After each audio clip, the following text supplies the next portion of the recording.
I implore parents, get over your own embarrassment about it. Get over your own distaste that emerges or disgust that emerges as you think about it.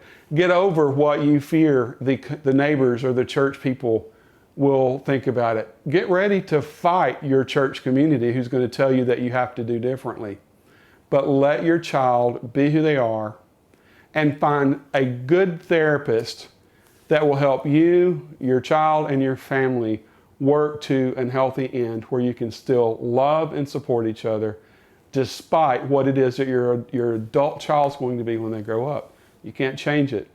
I wish parents would not try. They hurt themselves, they hurt their child, and they hurt their family, sometimes with disastrous, unresolvable consequences.